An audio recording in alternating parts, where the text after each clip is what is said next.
Bueno, muchas gracias. Buenas tardes para todos. Gracias Florencia e Isabel por la invitación y gracias a todos los que, bueno, se inscribieron y se conectaron para que charlemos un ratito de algunos temas del proceso sucesorio. Yo preparé unas diapositivas que lo hice como para que hacerlo un poco más ameno y vamos a tocar tres temas que entiendo serían los más requeridos del proceso sucesorio. Así que yo voy a compartir la pantalla y ustedes me van a decir si se ve correctamente. Bueno, ahí lo ven porque yo dejo de verlos a ustedes en galería, así que Florencia, decime si vemos bien.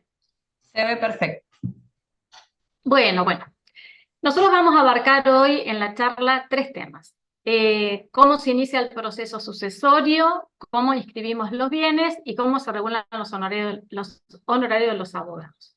Y creo que son los temas que son más, digamos, trascendentes, pero también a veces los que generan alguna complejidad. Ajá, y ahora no me deja pasar. Bueno. Con el teclado. Ahí Ahí va. está. No, sí, se había un poco atrasado. Espera un minutito que me quedó la pantalla. Bueno, lo primero, ¿no? Un poco básico, pero nunca viene mal como recordarlo. Nosotros tenemos un proceso sucesorio que tiene sus reglas procesales en nuestro Código Procesal Civil y Comercial. Como es un proceso de tipo universal, vamos a tener una única sucesión por persona, ¿no es cierto?, que va a involucrar todo su patrimonio y tiene excepciones. Pero en principio, digamos, es así. Nosotros tenemos dos formas de tramitar la sucesión, la que no tiene testamento, que es la habitual, o la que está testada, digamos que siempre es la más difícil. Más difícil, pero en realidad es la más sencilla. Pero sin embargo, uno le llega el testamento y dice, ay, ¿para qué no salgo? Bueno. Entonces, lo primero que nosotros tenemos que hacer es acreditar el fallecimiento de la persona en cuestión. Acá, bueno, nada, solo de repaso, nosotros tenemos que acreditar el fallecimiento con el acta, en algunas jurisdicciones se llama certificado, pero acá importante es saber que lo que nosotros necesitamos es el instrumento que esté firmado por el personal del registro civil, porque las cuestiones de estado y el nacimiento y el fallecimiento solo se acreditan con la registración en el registro civil. ¿A qué viene la aclaración? A que como el formulario que usamos en la primera circunscripción habla de certificado, se puede inferir que se refiere al certificado de fallecimiento, que es ese papel largo, gigante que hace el médico que da cuenta de la defunción. Pero nosotros necesitamos que esté acreditada la registración de la defunción. Entonces, por eso, en nuestra provincia de Neuquén, eso se llama acta. Hay jurisdicciones en donde lo que acá le llamamos acta se llama certificado. Está bien, pero independiente del nombre que le pongamos, lo importante es que tenga la intervención del funcionario del registro civil, porque así se acredita el fallecimiento. ¿Sí? Entonces ahí aclaramos que el que firma el médico no es suficiente. Nosotros tenemos que acreditar la registración del fallecimiento. Lo otro que tenemos que acreditar es que la persona que viene a pedir la apertura de la sucesión es una persona que está legitimada para hacerlo, ¿no? ¿Quiénes van a ser los legitimados? En principio, ¿no? Los herederos. Los herederos pueden ser hijos, pueden ser hermanos, ¿sí? Pueden ser los padres, pero también puede ser el cónyuge y también puede ser un acreedor. En el orden sucesorio, ¿no?, que a veces lo tenemos refresquito y a veces nos lo olvidamos, el heredero forzoso es el descendiente. Si no hay descendientes, el ascendiente, y si no es el cónyuge. Hay un momento en que el cónyuge comparte con el ascendiente, pero no nos vamos a meter en ese berenjenal. Por lo pronto tenemos que saber que el forzoso es el ascendiente o el descendiente. Primero el descendiente, por supuesto. Entonces eso es importante porque el que se presenta puede ser desplazado con uno que se presente con posterioridad, ¿sí? Entonces, ¿cómo acredita la legitimación? Acredita el estado que tiene respecto de la persona fallecida con toda la cadena necesaria para hacerlo. Si yo soy hermano de la persona que falleció, necesito acreditar que provenimos del mismo papá, de la misma mamá. Entonces necesito acreditar el fallecimiento, necesito acreditar el nacimiento del causante, el propio, ¿sí?, para poder dar la equivalencia de que compartimos padre o madre, si no, no se da el carácter de hermano. ¿Se entiende? Es decir, es como sencillo, pero a veces nos mareamos con eso, sobre todo cuando son muchas personas. ¿Qué importancia tiene cómo acredita la legitimación? Es precisamente solo la podemos ir legitimados a hacerlo, ¿sí? Pero además, nosotros tenemos un tema que es la denuncia de los otros herederos, en donde podemos llamar y avisarles que se porque el proceso es uno solo, y solo vamos a declarar a los herederos a los que acreditaron y presentaron, ¿sí? Entonces yo puedo decir que tengo 10 hermanos, pero después vienen 8. Bueno, los 8 serán, los otros 2 no serán declarados herederos. Eso es importante saberlo porque tiene trascendencia. Y acá, una nota al pie, es que la ley procesal permite que las personas que se presentaron legitimadas en la sucesión puedan reconocer el estado de heredero a una persona que no puede acreditar el carácter, ¿sí? Eso es re importante. ¿Por qué? Primero porque agiliza un montón las situaciones de las personas que son criadas como hijos sin serlo, y entonces fuerzan a hacer un proceso de filiación que a veces no es necesario porque la única intención es compartir la herencia. Entonces yo ahí no necesito acreditar hijos y no tengo cómo hacerlo. Basta que los otros me reconozcan como heredero, pero no como hijo. ¿Se entiende? Es decir, la declaratoria de herederos va a incluir a la persona reconocida por todos los herederos, pero obviamente no le va a atribuir carácter de hijo si no probó ser el hijo. No sé si eso queda claro, pero eso agiliza un montón las situaciones de parentesco que no es posible justificar. O porque no lo hay, ¿no? El hijo que es criado como sin serlo, o porque no puede acreditarlo, o porque no tiene, nunca fue reconocido por ese papá, por esa mamá que fallece, y los hermanos que siempre lo trataron como hermano, resulta que al fallecimiento tienen como la duda de si hacer una filiación, y finalmente termina tramitando una filiación re compleja innecesariamente si lo único que pretendo es compartir la herencia, ¿no? Por supuesto, si quiero tener el apellido, ser reconocido como hijo, como hija, sí, tengo que hacer la filiación. Pero el reconocimiento de las personas como con carácter de heredero para que comparta la herencia no exige la prueba del Estado, ¿sí? Ese artículo del Código Procesal siempre queda un poco olvidado y a veces se embarcan en hacer una filiación cuando la única intención es compartir la herencia, ¿no? Bueno, por eso quería un poco hacer esa nota al pie, esa aclaración, a veces nos olvidamos, ¿no? de esa norma. Bueno, si es el cónyuge, va a ser el acta de nacimiento. Acuérdense que el conviviente no tiene legitimación ni vocación hereditaria. Y si es el acreedor, tiene que acreditar que es el acreedor con el título de crédito, pero también requiere denunciar a los herederos. Entonces, eso hay que pensar la estrategia frente a eso. Porque cuando un acreedor inicia el sucesorio de su deudor, digamos, me parece que a veces es más demandar, ¿no? Que hacer la sucesión. Porque a veces hacer la sucesión es compleja porque uno no sabe quién es el heredero.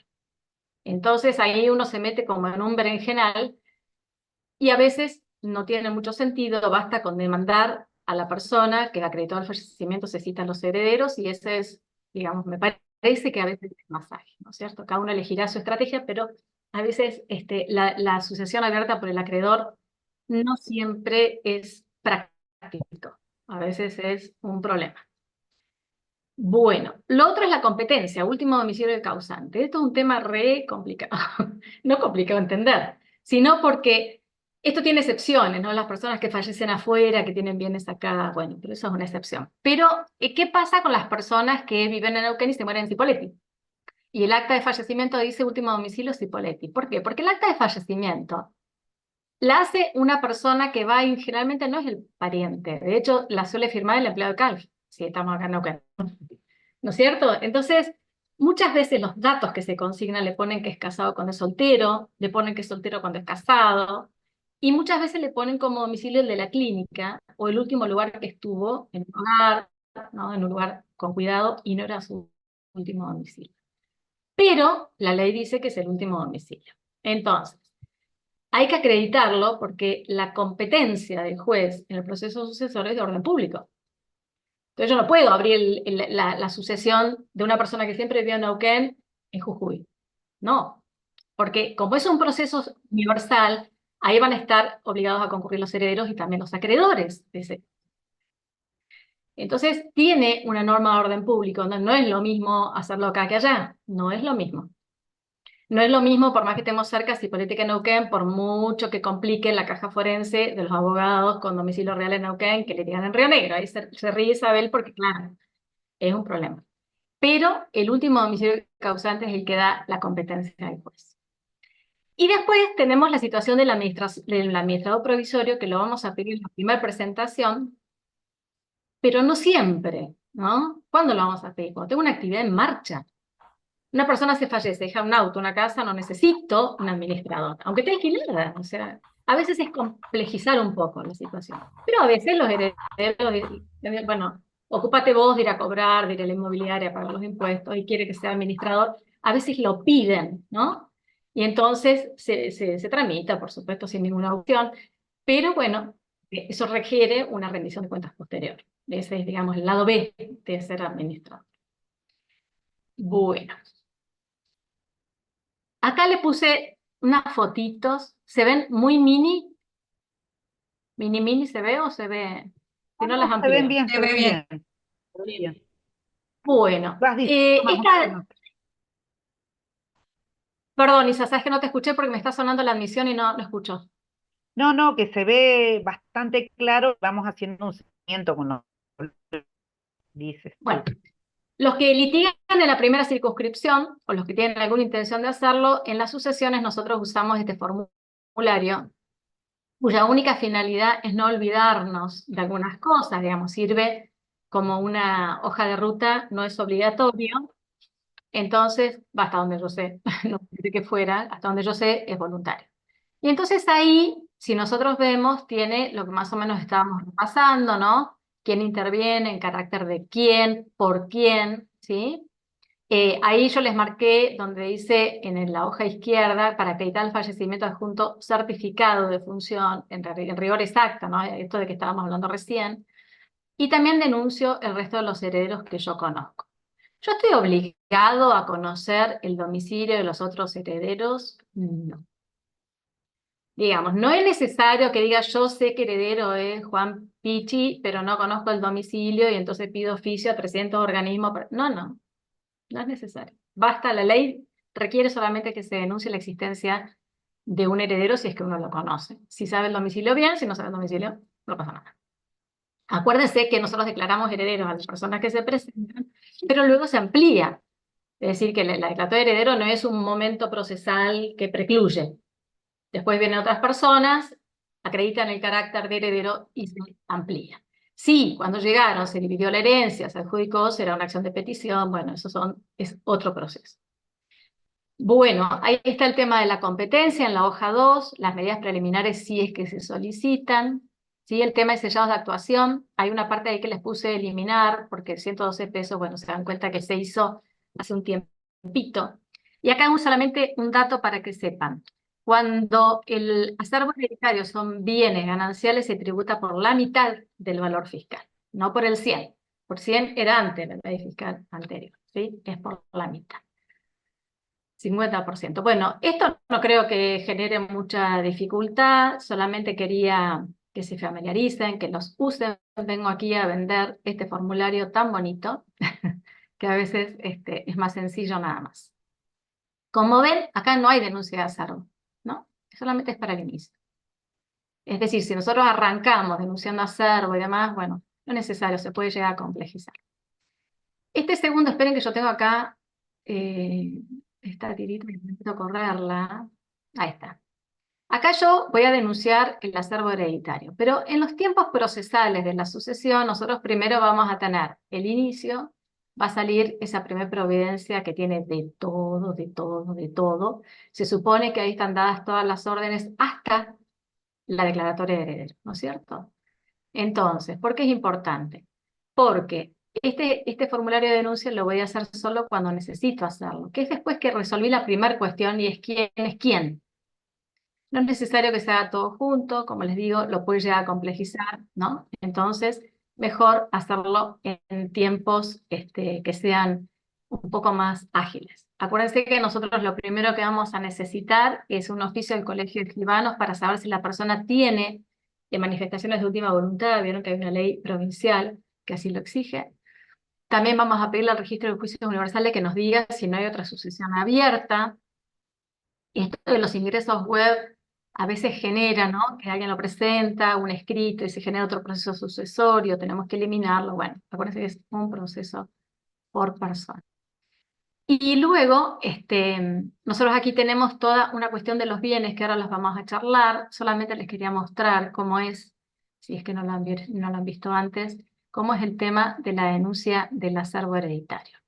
La idea sería entonces que se hace el inicio, se hace el oficio al registro de juicios universales, el colegio de escribanos, se publican los edictos que los hacemos nosotros en la primera circunscripción, los oficios, el edicto ya sale hecho, se publica y cuando pasa el plazo que corresponde y tenemos la vista fiscal, declaramos herederos. Acuérdense, solo declaramos herederos a la persona que acredita vínculo y que además viene al proceso, ¿sí? Solamente. Luego que declaramos herederos, entonces podemos avanzar en la tema de la denuncia del acervo, ¿sí? Y el otro formulario, ahí está, es el formulario de la partición, que como ya están adivinando, es muy posterior a la denuncia del acervo. ¿Puedo hacer todo junto en un escrito sin usar el formulario? Sí, pero después les va a forzar a seguir pidiendo lo que ya pidieron, porque como nosotros lo despachamos por partes, digamos, solamente por eso queda todo medio como en suspenso, entonces los fuerza a hacer la petición posterior, ¿sí? Eso es lo de la partición, que es un formulario también sencillo. Ahora vamos a hablar al respecto. Bueno. ¿Estamos hasta ahí? Acá terminaría la primera parte. Mira, respecto del punto en los recaudos iniciales, respecto del punto de acreditar la legitimación, surgieron varias consultas de cuál es el artículo sobre el estado de heredero y la doctora Laura Bustos pregunta si tiene que reconocerlo absolutamente todos los herederos. ¿Se ¿El número de entendió? artículos me está preguntando? Sí, sí, entendí perfecto. El número de Sí, artículos no sé, está en el código. bien, No tengo el código procesal acá. Está en el código, no. Por ahí perfecto. dice, tenés un código ahí. Yo ahora lo busco, me dice. Bueno, sí, gracias. Me está de Y asistente. el tema del ¿Tienen que reconocimiento. reconocerlos todos? Sí, sí, tienen que reconocerlos todos. Sí, sí. Perfecto. Ya con la Es la forma siguiente. de resolver esas situaciones que son, no son habituales, pero a veces uno ve que inician la afiliación, ¿no? Que queda en el mismo juez donde tramita la sucesión por el foro de atracción. Y a veces no es necesario, porque después a veces uno tiene audiencias y ¿para qué quiere la afiliación, no? Y bueno, y es por el tema de la herencia, pero se resuelve así, salvo, por supuesto, que la persona quiera ser reconocida e inscrita como hija de esa persona de quien no obtuvo el reconocimiento oportuno. Ujú. Perfecto, Doc. Esa era la duda que se había generado respecto de ese tema. Bueno, ahora le preguntamos a Isabel porque no me traje el código acá y no quiero salir de la pantalla para traerlo en la computadora, pero ahora lo decimos, la norma está clara. Bueno, avanzamos con la Después inscripción de bienes. lo pongo en el chat después, no te preocupes. De acuerdo. ¿Avanzo sobre esto o hay alguna otra duda sobre el tema? No, bueno, de acuerdo. Bueno, acá hay una cosa importante, ¿no? Que el proceso sucesorio, yo necesito la declaratoria de herederos, ¿sí? No para todos los actos en donde uno está acostumbrado a presentar la declaratoria de herederos. ¿Por qué? Porque para la ley civil, ¿no es cierto? El Código Civil dice que el heredero forzoso entra en posesión de la herencia desde que el causante fallece. Eso significa entonces que yo no necesito, siendo heredero forzoso, no necesito que un juez diga que yo soy heredero, ¿no es cierto? Entonces yo puedo realizar un montón de actos vinculados sobre todo con la conservación de los bienes sin necesidad de ser declarado heredero, ¿no? O sea, yo para iniciar un juicio de reivindicación, supónganse, un desalojo, no necesito ser declarado heredero, ¿sí? Eso es importante saber. Sí pasa, esto que les decía antes, que uno va a hacer un trámite de cualquier índole y si la persona está fallecida le van a pedir una declaratoria de herederos.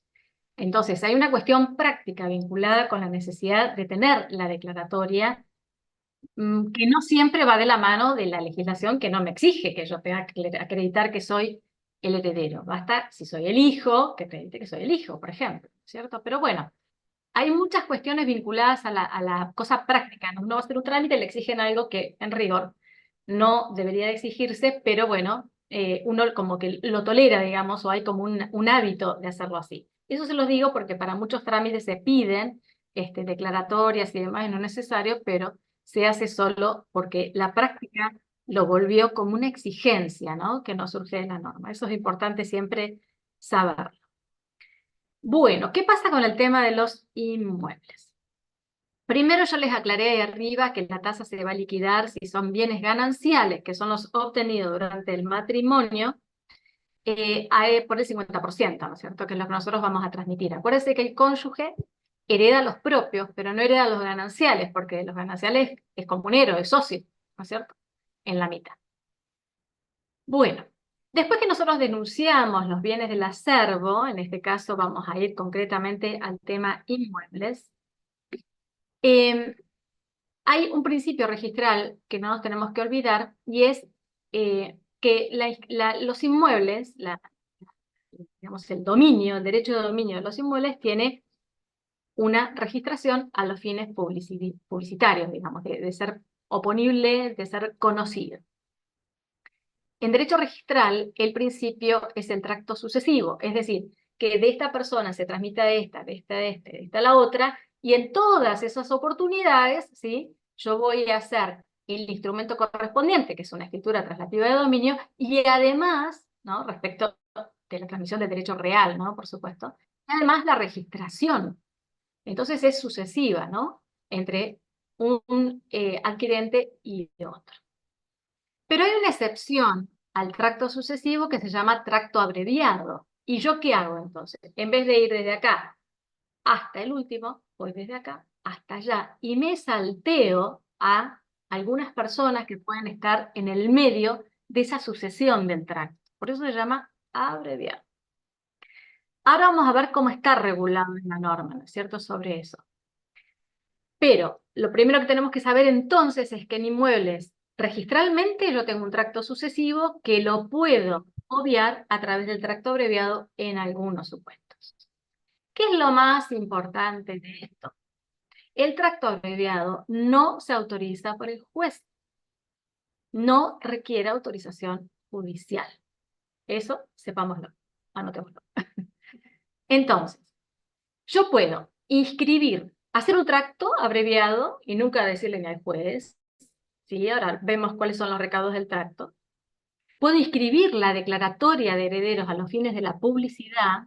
¿Por qué? Porque en nuestro registro de la propiedad inmueble de la provincia de Neuquén hay una norma técnico-registral, que es la 3 del 2019, que ahora se las voy a mostrar, que dice que a raíz de la reforma del Código Civil, la inscripción de declaratoria de herederos ya no va a generar una comunidad, no va a generar un condominio, sino que solo se va a inscribir a los fines de hacerlo público, pero queda a nombre del causante, no se pasa a nombre de los herederos, ¿sí? Entonces, ¿por qué es importante saber que existe esa norma? Porque si nosotros conversan con los herederos, con los clientes, y le dicen, bueno, no se preocupe, no lo va a vender, inscribimos la declaratoria, queda a nombre de todos ustedes y ya está. Pues no, queda solo a nombre del causante y se registra esa declaratoria a los fines de la publicidad. Es decir, para que si un tercero va y quiere comprar, está a nombre del causante, pero dice que tiene una declaratoria, Juan, Pedro, Diego, Roberto son los herederos. No tiene partición, no tiene atribución de porcentaje ni el número quebrado, y sigue figurando a nombre del causante, ¿sí? Pero también puede ser una partición. Vieron que en el código puede ser una partición extrajudicial o una judicial, que se aprueba, no se homologa, pero tiene una aprobación, porque si no el registro no la registra. Y para llegar a la partición pude haber necesitado dos actos anteriores. Uno es el inventario y el otro es el avalúo. Es decir, saber qué tengo y saber cuánto vale lo que tengo, ¿sí? ¿Por qué? Porque si yo no sé lo que tengo y cuánto vale lo que tengo, no puedo hacer bien la partición. La partición es agarrar toda la masa o la masa que conozco, porque yo después puedo seguir trayendo bienes a la sucesión, como les digo, no tiene efecto de preclusión, y hacer una adjudicación. Si yo formo, ¿no?, lo que se llama hijuela para cada uno de los herederos, en general en valores más o menos equivalentes. ¿Puedo yo formar hijuelas en valores no equivalentes? Por supuesto, ¿sí? ¿Por qué? En la medida que yo no tenga orden público. ¿Cuándo tengo orden público? Cuando hay personas con capacidad restringida, cuando hay menores de edad. ¿Por qué? Porque esas personas, aparte de intervenir con sus representantes legales patrocinados por su abogado, tienen otra persona que los protege, digamos, o que por lo pronto interviene en su beneficio, que es Ministerio Público y que es Defensor del Niño. Entonces, ¿qué pasa? Como son personas que no pueden manifestar su voluntad libre de decir, está bien, dale al otro el 80 y a mí, digamos, restringime una parte mía, y no puede hacerlo libremente, entonces va a venir el defensor del niño en el Ministerio Público y decir, ¿sabe qué? No, porque yo defiendo el interés de esta persona que tiene una situación de vulnerabilidad por la capacidad restringida, por la minoría, que no puede decir cuánto. No puede decir estoy de acuerdo. Entonces ahí viene el problema de que hay una situación de orden público en donde la partición ya no es tan libre, ¿no? Entonces yo tengo niños, tengo personas con capacidad restringida, necesito que la partición respete respecto de ellos lo que la ley establece como mínimo, que se llama legítima. Es decir, la parte no disponible para el causante, ¿sí? Solo a los fines del repaso, la legítima de los descendientes directos es 2/3, y de los ascendientes es un medio, perdón. Entonces, el causante pudo haber dispuesto de 1/3 respecto de teniendo hijos, y pudo haber dispuesto de la mitad teniendo padres, sin hijos, ¿no es cierto? ¿Se entiende? Bueno, entonces, cuando yo tengo personas en donde hay un condimento de orden público, en donde no puedo disponer libremente, la partición tiene que respetar esa proporción. Fuera de esos casos, le doy todo a este, me quedo con nada, ¿sí? Me quedo con todo y él no recibe nada. Si están todos de acuerdo y son todos libres de decidir, eso es perfectamente válido. Entonces, ¿qué puedo inscribir? Yo denuncio el inmueble, tributo sobre el valor fiscal, si es un bien ganancial sobre la mitad, si es un bien propio del causante sobre el 100%, y después decido qué hacer. ¿Qué necesito si voy a hacer un tracto abreviado, es decir, una eventual venta? Para hacer el tracto yo necesito que haya declaratoria, que haya denunciado el bien de que se trata, que haya tributado la tasa y la contribución, y listo, queda el expediente así. El día que deciden vender, ¿sí?, esas partes de los actos procesales se facilitan con un escribano, le prestamos un expediente al escribano, el escribano relaciona todo ello y entonces hace la escritura a favor del tercero a quien le quieren vender, ¿sí? Si quieren partir entre los herederos, bueno, hacen esto que estamos hablando. Hacen un acuerdo, a veces es difícil, necesita intervención del juez solo a los fines, digamos, de la conciliación, se atribuyen, se compensan, ¿sí? Se atribuyen a cada uno la hijuela resultante y se ordena inscribir, ¿sí? La otra es hacer solamente la inscripción de la declaratoria a los fines de la publicidad, ¿sí? Esa es la otra opción. ¿Se entiende hasta acá? No termina el tema, pero como voy a avanzar sobre esto, quiero saber si hasta ahí. ¿Bien, Florencia? Sí, Buenos días. ¿Yo podría hacer una pregunta? Sí, Marilina, ¿sabés que en el comienzo de la charla habíamos dicho que las preguntas son al chat? Porque al ser tantos, si todos nos desmuteamos, por ahí se va a desorganizar un poco la conversación, ¿viste? Yo ahí voy a hacer un par de preguntas que tengo acá en el chat sobre el tema y vi la tuya. Si querés, nos esperamos un ratito y ahí yo lo consulto. Por eso, yo hasta acá, de esta cuestión de bienes inmuebles, ¿estamos bien o avanzo? Porque voy a seguir sobre inmuebles, pero ya en el tracto y en la técnico registral. Bueno, porque hay varias consultas al respecto. Por ejemplo, Marilina dice, ¿qué pasa en caso de único heredero? con el bien inmueble. ¿Sirve la declaratoria? ¿Lo debe ir a inscribir o puede hacer esto del tracto abreviado tranquilamente con la declaratoria? Bueno, depende de lo que quiera hacer el heredero. Si el heredero Claro, quiere tener el bien a su Claro. nombre, ¿sí? Lo va a inscribir directamente. Si quiere hacer un tracto, con estos actos procesales de la declaratoria, denuncia del bien y pago de la tasa, lo deja y lo espera para cuando tenga el comprador que quiera. Y hace el tracto. Es lo mismo, lo único que no hay es partición, digamos, ¿no? O sea, el único acto que no existe es la partición. No sé si responde lo que está preguntando la abogada. Yo la veo justo a la doctora Espeñera, ¿sí? sí, y después nos pregunta si se debe colocar como inscripción o como partición, pero ahí lo contestó, me parece, recién la doctora. No, es la inscripción, porque no tiene partición. Parto cuando separo hijuelas. La Perfecto, partición es agarrar todo este patrimonio o el patrimonio que conozco, ¿no? Porque puede que después yo me entere que tenía otros bienes y los traigo, no pasa nada, digamos. Hacemos una partición de lo que conocemos. Puede que no conozca todo. Entonces, si yo tengo todo este patrimonio y hago un reparto, supongamos, equivalente de valores, que como les digo, libre si no hay situaciones de orden público, y separo las hijuelas, hago 2, 3, la cantidad de herederos que sean, y las atribuyo, ¿sí? Ahí necesito una partición. Pero cuando es uno solo, se queda con todo. Entonces, no perfecto. necesita de eso. ¿Sí? Acá la Puede doctora, esperarlo, puede dejarlo a nombre del causante y esperarlo hasta que decida la venta. No pasa nada. perfecto.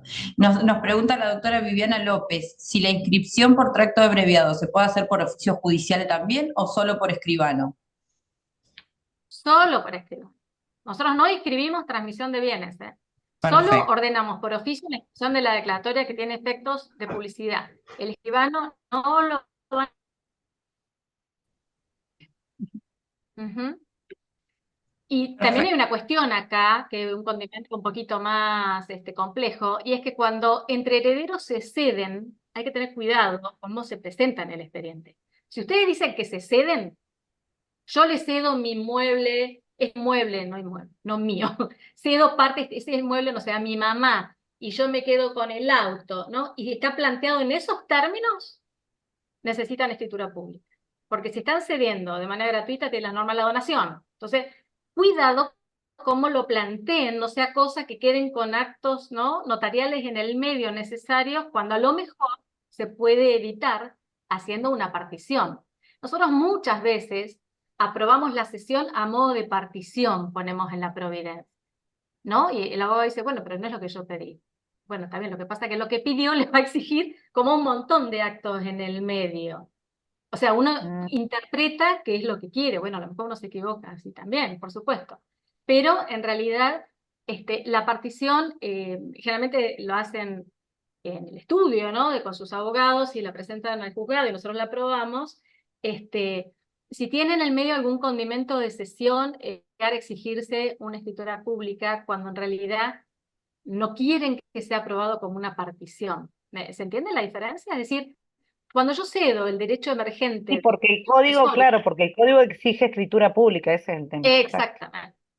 ese es el tema. Entonces, la cesión como contrato tiene su formato y la forma que va a exigir, ¿no?, respecto del inmueble, pero también respecto de los automotores, porque la cesión se asume como gratuita y tiene la regla de la donación, es por escritura pública. Entonces, a veces uno usa como equivalente determinadas palabras, resulta que jurídicamente no es exactamente igual. Entonces, en general, nosotros solemos poner que se aprueba la cesión a modo de partición, pero hay que tener cuidado en las palabras, porque si van con una cesión al registro de la propiedad inmueble, no se registra. Porque la cesión de derechos es respecto de derechos personales, y lo que se registra en el RPI son derechos reales. ¿No es cierto? Entonces, a veces uno no se da cuenta, por ahí parecen como equivalentes, y bueno, a veces estrictamente no lo son, ¿no? Entonces, solo eso. ¿Sigo, Flor? Sí, doctora, sí, sí, sí. De acuerdo. Y ahora se petrificó esto. Ahí está. Bueno, volvamos entonces a la resolución, la que les dije, la 319 técnico registral, el tema que les comentaba de la inscripción de la declaratoria a los fines de la publicidad. La técnico registral dice, se los leo por las dudas de que esté chiquito, por las dudas que están haciendo otra cosa, yo les leo. Dice, 1, los documentos notariales o judiciales que rueguen la registración de declaratoria de herederos sin que exista partición, se registrarán bajo el acto comunidad hereditaria. En el asiento se tomará razón de juzgado, carátula y número de expediente en el que tramita el juicio sucesorio. En relación a los sucesores, en su caso, cónyuges o partícipe, se registrarán sus datos personales sin consignarse proporción alguna. 2. Lo dispuesto en el artículo que antecede no impide la aplicación del tracto sucesivo abreviado, reglado en el 16, la 17.801. Ahora les voy a mostrar el artículo 16, no lo googleamos todavía, ya que continuará vigente el asiento donde se encuentra registrada la titularidad del causante. Es lo que les decía recién. Registran la declaratoria, ¿sí? Nosotros la partición la ordenamos inscribir por oficio, de acuerdo, a nombre de ellos, o sea, de los herederos, no a nombre de un tercero, eso no se... Pero, cuando nosotros inscribimos la declaratoria con los fines de la publicidad, queda a nombre del causante. Eso es lo que está diciendo la resolución. Sigo. El corresponde del documento a registrar deberá reflejar los antecedentes dominiales a partir del título por el cual adquirió el causante. ¿Esto qué significa? Que el corresponde es el acto jurídico motivo por el cual el causante tenía ese inmueble, ¿no? Por compra que hizo a tal persona, por donación recibe a tal persona, por herencia, ¿sí? Por lo que sea. 3.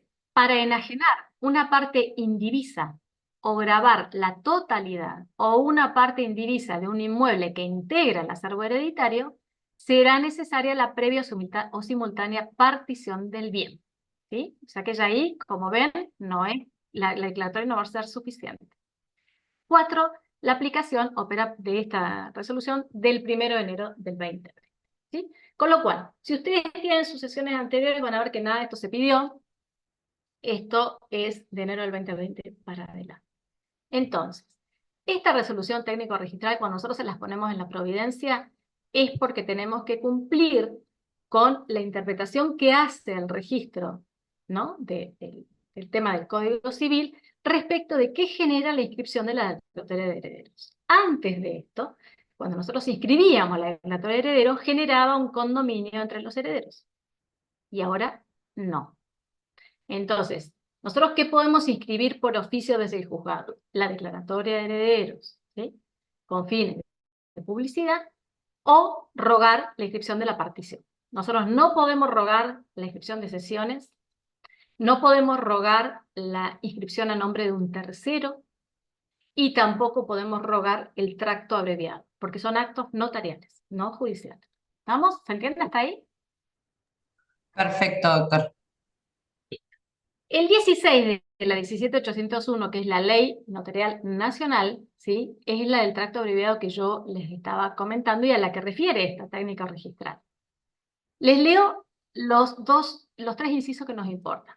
Dice, no será necesaria la previa inscripción o anotación a los efectos de la continuidad del tracto con respecto al documento que se otorgue en los siguientes casos. ¿Se entendió la primera parte? No es necesaria la anotación o inscripción para continuar el tracto en los siguientes casos. Es decir, el principio registral del tracto sucesivo podemos evitarlo y abreviarlo cuando A. Cuando el documento sea otorgado por los jueces, los herederos declarados o sus representantes en cumplimiento de contratos o obligaciones contraídas en vida por el causante o su cónyuge sobre bienes registrados a su nombre. ¿Qué quiere decir? Supónganse, el causante vende un inmueble, ¿sí? Por boleto a un tercero. Fallece, no puede hacer la escritura. Entonces viene ese tercero y le dice, ¿sabes qué? Yo tengo este boleto, tu papá, tu mamá, me había vendido, necesito la escritura. Digo, ¿y cómo hacemos? Entonces, no vamos a inscribir del causante a los herederos y de los herederos a este comprador por boleto. ¿Qué vamos a hacer? Del causante al comprador por boleto. Eso es abreviar este paso intermedio. Pero no se hace por el juzgado. Acuérdense, el tracto requiere declaratoria, denuncia del bien, del que se trate, y pago de la tasa. Bueno, B. Cuando los herederos declarados o sus sucesores transmitieran o cedieran bienes hereditarios inscritos a nombre del causante o de su cónyuge. Es decir, El A es el acto del causante, el B es el acto del heredero. Y el C, cuando el mismo perdón, sea consecuencia de actos relativos a la partición de bienes hereditarios, ¿sí? ¿Qué quiere decir eso? Que yo voy a hacer la partición, ¿sí? Inscripta desde el juzgado solo a favor de los herederos. Y a favor de los terceros, como les decía, solo por acto notarial, y van a abreviar el paso. En vez de que quede a nombre del adjudicatario de la hijuela, va a quedar a nombre del tercero. ¿Se entiende hasta ahí? Bueno. ¿Cómo es la providencia para inscribir un inmueble? Esto es lo que nosotros despachamos, ¿sí? Cuando ven esta providencia kilométrica, es lo que estamos hablando, ¿sí? ¿Se alcanza a leer bien? Está muy chiquitito. Se lee perfecto, María Eugenia. Bueno, nosotros sacamos esta providencia, ¿sí? Que para la inscripción de la declaratoria, nosotros le ponemos así en barra, pero porque está el formato, después nosotros lo adecuamos a lo que ustedes piden, ¿no es cierto? En sesión de derechos hereditarios, acuérdense que no lo, eso lo vamos a tener que suprimir, porque la verdad que no lo podemos ordenar así. Entonces, ¿qué necesita? El oficio, ¿qué necesita? El oficio del registro de la propiedad inmueble, el auto de la declaratoria de herederos, el que dispone la inscripción del bien y transcripción de la sesión. Esta sesión, acuérdense que las estamos eliminando porque no las registra el registro.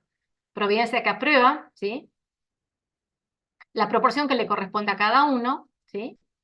El detalle del inmueble, que lo sacamos de la matrícula, los datos de los adjudicatarios, de los herederos, ¿no? El cónyuge, que se pagó la tasa de la contribución y los facultados para firmar la documentación anexa, que son las minutas.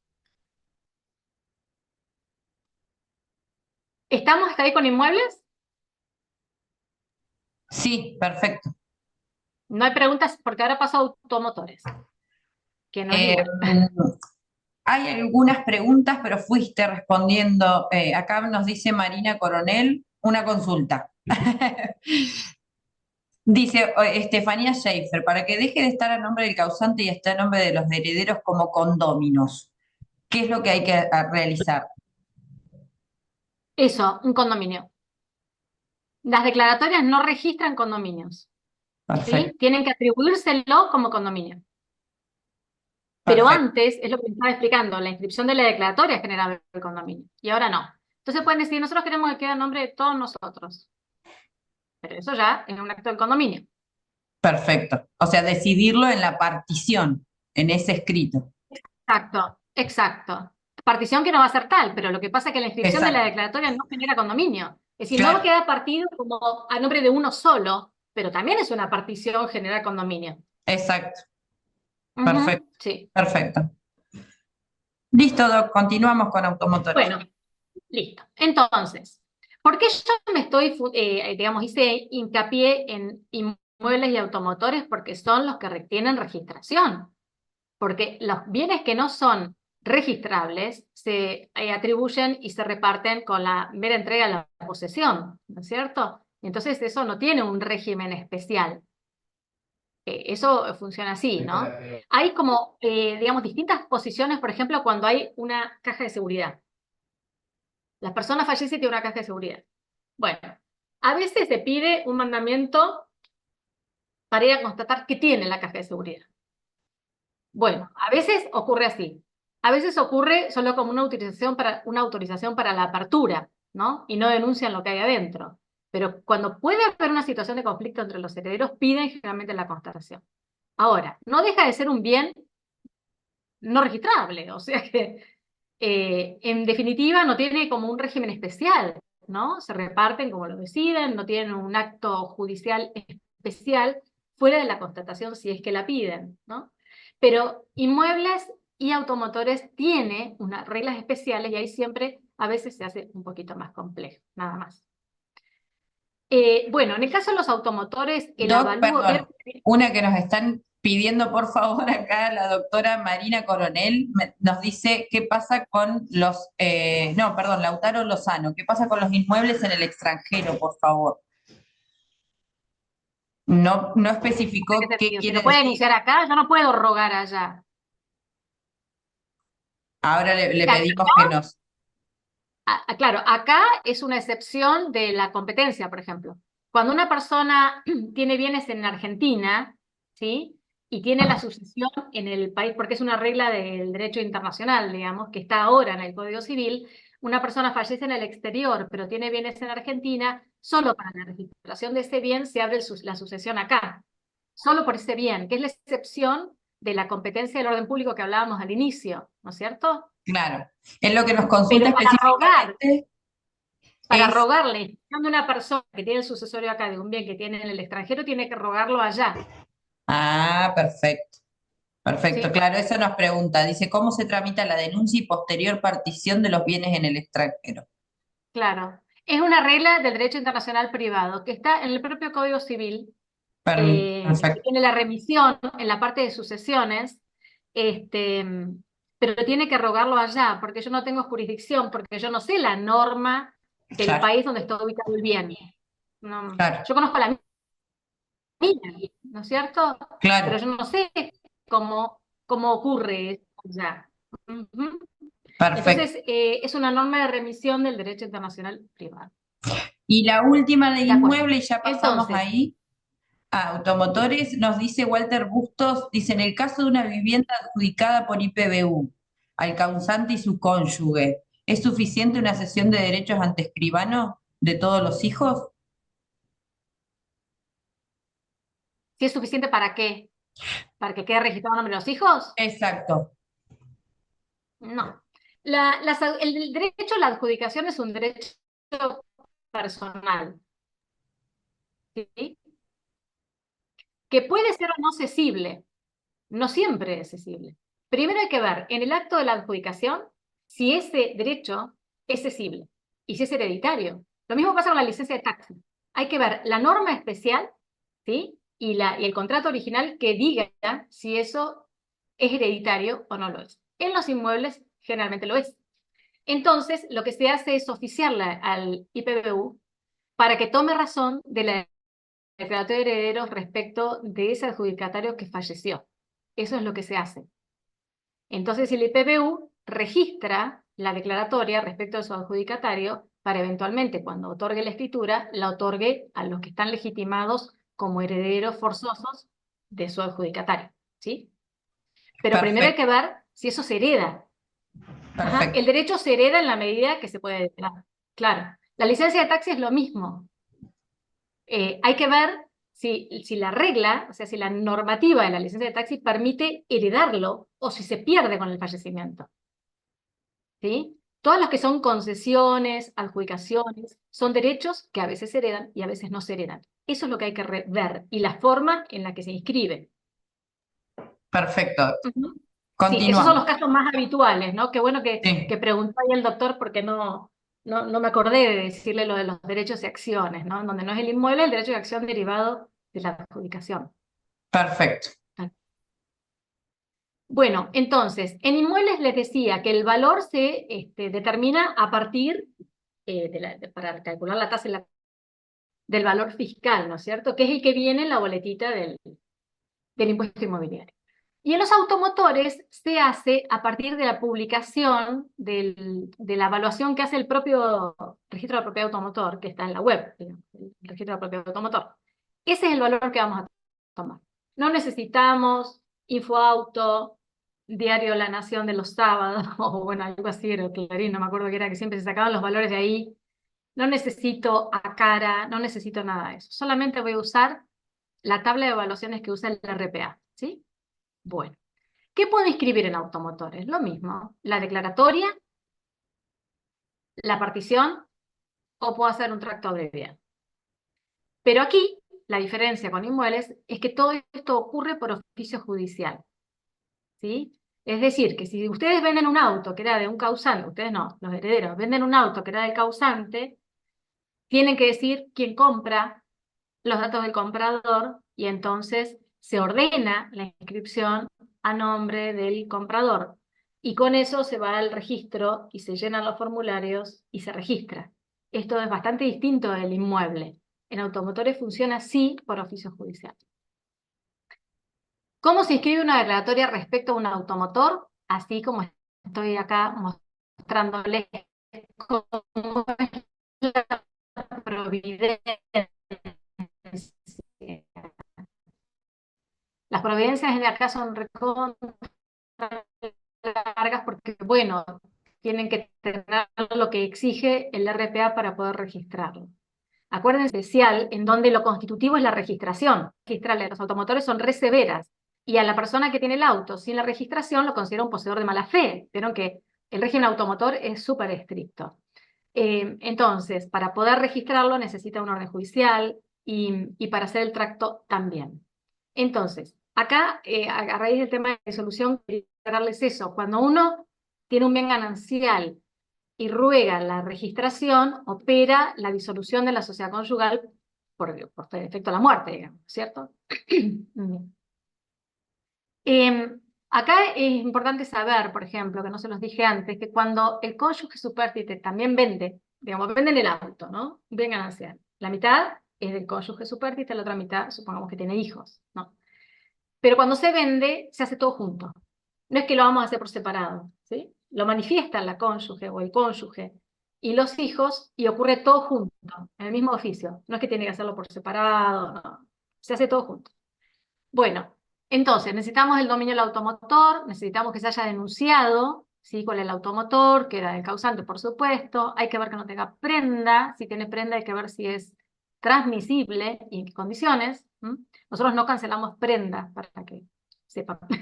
Tampoco cancelamos hipoteca, porque a veces nos lo piden. No, necesitan que la acreedor registre. Bueno, y entonces se inscribe a nombre de persona determinada, sea por efecto de la partición, en este caso, porque estamos inscribiendo la declaratoria. Y va a quedar a nombre de tal heredero, ¿sí? Y ahí están todos los datos que se necesitan. Todos estos datos que están acá y todos los requisitos son los que pide el RPA para poder registrarlo. La idea que nosotros tenemos es ponernos un poco de acuerdo con la legislación que usa RPI y RPA para evitar que van con esto, quedan ahí, no, vuelven a jugar, entonces vamos así de acá para allá. Entonces la idea es que quede, que sea registrable, digamos, que no tenga omisiones. Bueno. La otra opción es que hagamos el tracto. Es lo que les decía recién. Cuidado, acá el tracto de los automotores sí es por oficio, ¿sí? Entonces tienen que decir quién compra. De manera que si ustedes venden el tema temporal, digamos, venden, entregan y cobran y después hay que registrar, bueno, sí hay que registrarlo y tiene su oficio judicial, ¿sí? No es complejo, no es que les va a demorar mucho tiempo, pero no es que van al registro con 08, eso quiero decir. Tienen que, necesitan el oficio. Bueno, ahí están las normas técnico-registrales que exige esto. Y acá, abajo les puse en rojito. Yo dejé de verlo, esperé un minuto de corto la pantalla. Que si ceden gratuitamente el automotor a un tercero, ¿sí? Se rige por la regla de la donación, el 1552 va a exigir escritura pública, porque es inmueble registrado. Lo que hablábamos recién también, misma norma respecto de las cesiones respecto de inmuebles, ¿sí? Entonces, siempre es importante las palabras que usan, porque si es así, se les va a exigir una escritura pública. Entonces, no es lo mismo, no es indiferente como uno lo menciona.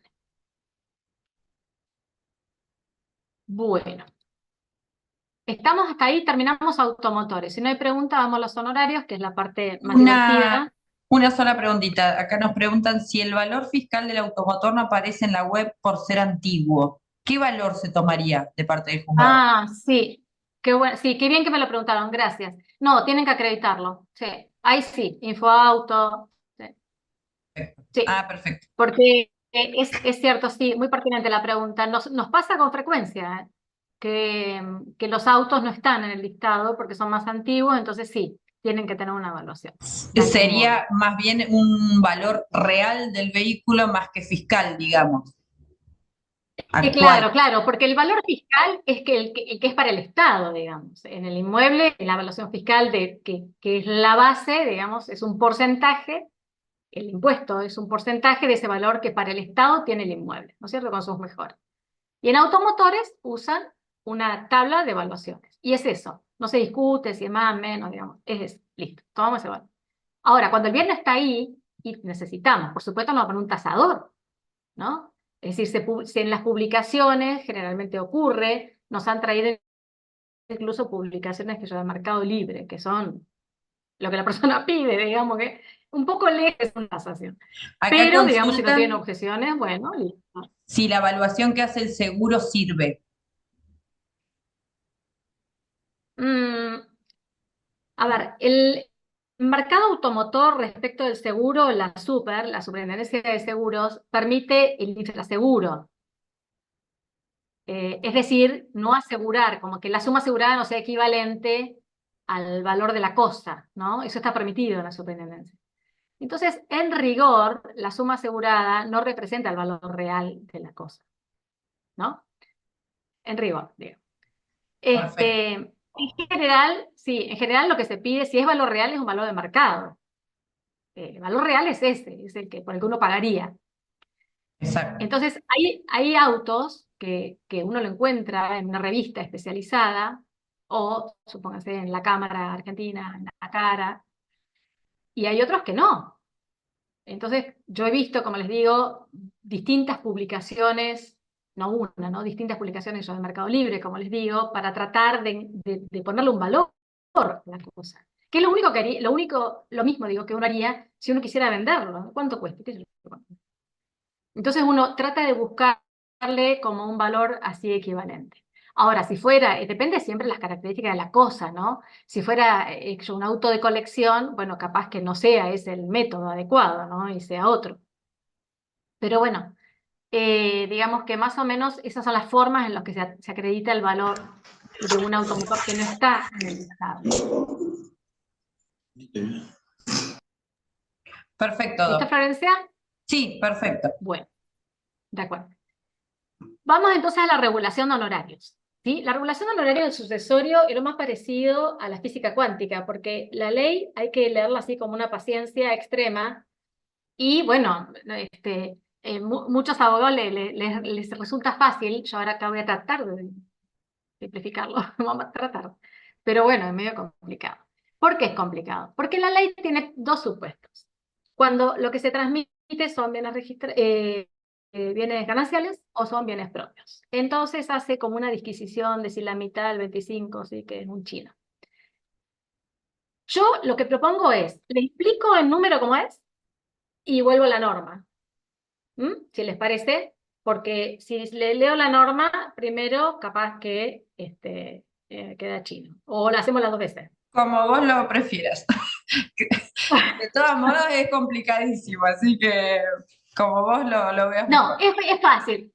Mi misión del día es que se entienda, digamos. Bueno, hagamos, le hacemos un repasito a la norma y voy al ejemplo y vuelvo a la norma, ¿sí? Entonces, a ver, capaz Perfecto. que ahí esté claro. Bueno, el artículo de la ley de honorarios es el 25. Cuando uno regula honorarios, hay que tener en cuenta dos cosas. Uno, la norma especial de la ley arancelaria respecto del proceso de que se trate. Uno. Dos, la norma que respecto de ese proceso establece las etapas. Tres, la norma que respecto a ese proceso establece el mínimo, ¿sí? Y luego, lo que sea necesario para determinar la base, ¿sí? ¿Por qué lo digo en esos términos? Porque no es que uno va a este artículo, listo, ya está, ¿sí? Los procesos tienen etapas. En el caso de la sucesión, tiene 3 etapas. La última etapa, para que sepan, ¿sí? La primera, el inicio, la declaratoria. La tercera es la inscripción de los bienes.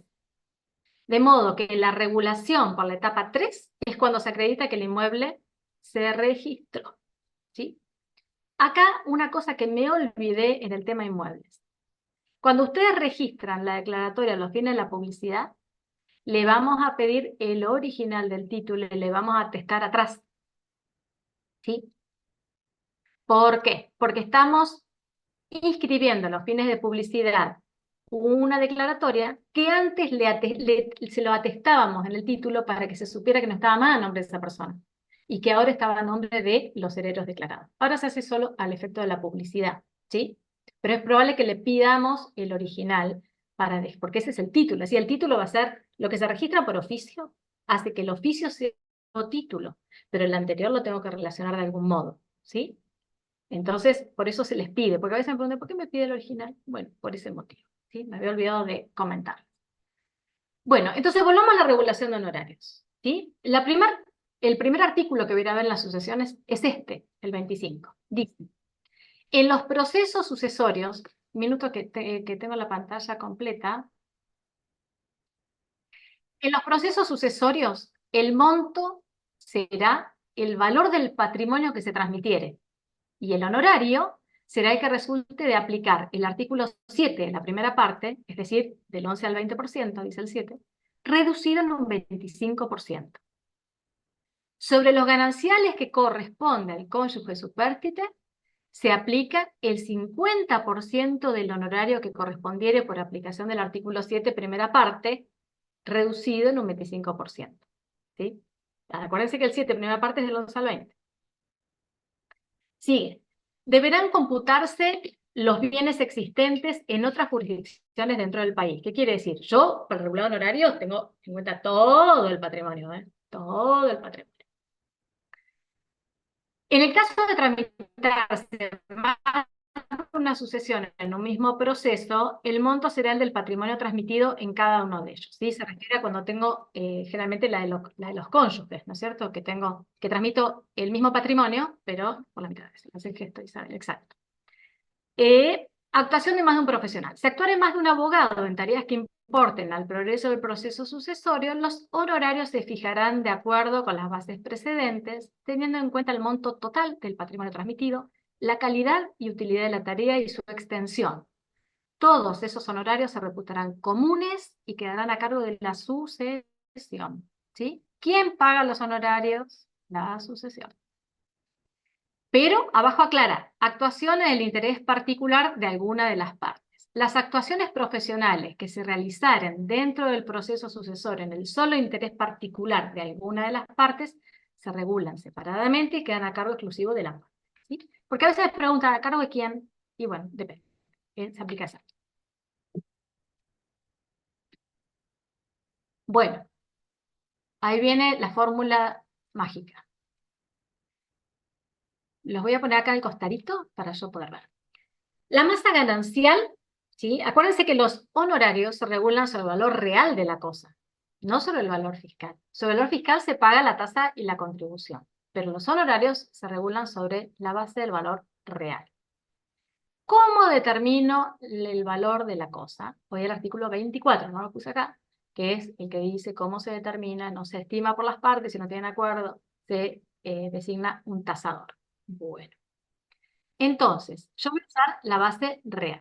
Yo he resuelto en algunos casos, no siempre exitoso en la instancia de la apelación, que para mí, cuando ustedes tienen la situación de un proceso sucesorio en donde se desvinculan, porque bueno, nada, el heredero cambia de abogado, bueno, la situación que sea, uno puede estimar el valor del honorario con un porcentaje sobre el valor fiscal del patrimonio. ¿Por qué? Porque menos de eso nunca va a ser. Es decir, el valor real es lo que corresponde. Y puede ser como a cuenta, ¿no es cierto? Porque si no, a veces, si ustedes no hicieron un convenio de honorarios con el cliente y le dice, yo a la regulación, en el medio del agua, cambia de abogado, ustedes quedan ahí, ay, ahora que... Bueno, entonces, la oportunidad procesal de la regulación no llegó, que es difícil establecerla en el sucesorio, para ser honesta, porque no tiene una etapa que precluya, como les digo. Entonces, cuando uno regula el honorario, y para la Cámara el honorario provisorio de la sucesión no va, bueno, yo muy de acuerdo ahí no estoy, pero bueno, criterio, entonces se determina un definitivo. Pero para que el definitivo sea definitivo, lo tengo que hacer sobre la base real. Hay veces que el abogado, es un único abogado por todo, dice, yo quiero que me regule sobre el valor fiscal. ¿Por qué? Porque tiene un acuerdo honorario, porque le quiere cobrar eso, qué sé yo, eso es disponible, ¿no es cierto? Pero el valor fiscal a veces se ofrece como forma de ponerle un valor, nada más, no porque uno fuerce al abogado a querer cobrar sobre el valor fiscal, ¿sí? Es sobre el valor real, dice la ley. Entonces, ¿cómo determino el valor real de los bienes? Con el procedimiento del 24, ¿sí? Acuérdense que si nos fuerzan el desacuerdo, digamos, y hay que un tasador, también lo regulamos, ¿no es cierto? Entonces, bueno, son costos. Bien, entonces, la masa ganancial es la base sobre la base del valor real de los bienes, ¿sí? Bueno, ¿cómo se traduce en número lo que leímos? Lo de arriba es el 9%, ahora lo vemos. Es el valor total de todo el patrimonio dividido 2, ¿sí? Eso me da por resultado A. A ese A le saco, nosotros en general, entre la escala del 11 y el 20 usamos 16. pero puedo usar el 20, puedo usar el 11, puedo usar el 15, ¿sí? Yo lo hice sobre lo habitual que nosotros usamos, el 16. A A le saco el 16%, me da por resultado B. A B le resto su 25%, me da por resultado C. Y a C le resto el 50%, me da por resultado D. La suma de C más D es la regulación por las 3 etapas del sucesorio respecto de bienes gananciales, que es lo mismo que sobre la base real de los bienes calcularle el 9% para un patrocinante. Acuérdense que el apoderado a ese resultado le agrego el 40% de ese valor. ¿Sí? Artículo 10. ¿Estamos hasta ahí? Chino. Vamos a un número. Esto mismo que pusimos arriba, vamos a verlo en plata. Supongamos que el valor de los bienes son 50 millones. ¿Sí? Arriba dije, valor dividido 2 me da. Bueno, dividido 2, ¿cuánto me da? 25 millones. También dije que a eso le saco el 16%. ¿Cuánto es el 16% de 25 millones? 4 millones. Le resto el 25%. Me quedan 3 millones. Y a 3 millones le saco el 50%. Me queda 1,5 millones. El total de la regulación, 4,5 millones por las 3 etapas. Acuérdense que si no intervino en toda la sucesión, no van las 3 etapas. Cada etapa va a valer, no costar, le va a costar al cliente, pero a ustedes les va a valer 1,5 millones de pesos por el patrocinante. Si tiene doble carácter, le sumamos el 40, acuérdense. Que eso es lo mismo que hacer 50 millones por el 9%. ¿Sí? En la medida que se use el 16, por supuesto. Si uso otra escala, ya el 9% no me va a servir. Entonces, si ustedes tienen que hacer una estimación de honorario para el cliente, ¿sí? ¿Cuánto me va a costar la sucesión? Lo que ustedes acuerden, ¿no? Ahí la libertad es libre. Sin embargo, dice, si quieren ir a la regulación, que también es una opción de negociación con el propio cliente, va a ser el valor de todo lo que transmitimos, el 9% del valor. ¿Sí? Suponiendo que son solo patrocinantes, ¿sí? Si no es el 9 por el 40. O sea, le agrego el 40% de 9. ¿Se entiende? ¿Facilísimo? Sí, perfecto. Sí, sí, se entendió muy bien con el ejemplo. Súper claro. Claro, después llevado al campo, capaz que cuesta un poquito. Pero por eso hice el ejemplo en letras y el ejemplo en número, porque si no es re difícil para darse cuenta.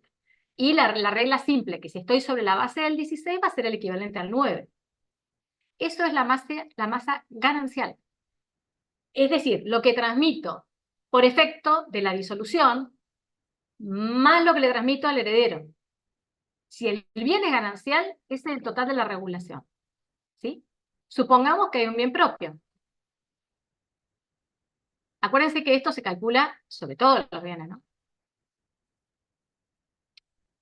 Si yo tengo una masa que es propia, porque no tiene ganancialidad, supongamos una persona que nunca se casó, ¿sí? Todo es propio, es el valor de la cosa menos el 25%, que me da el valor de B, le saco el 16%, me da el valor de C.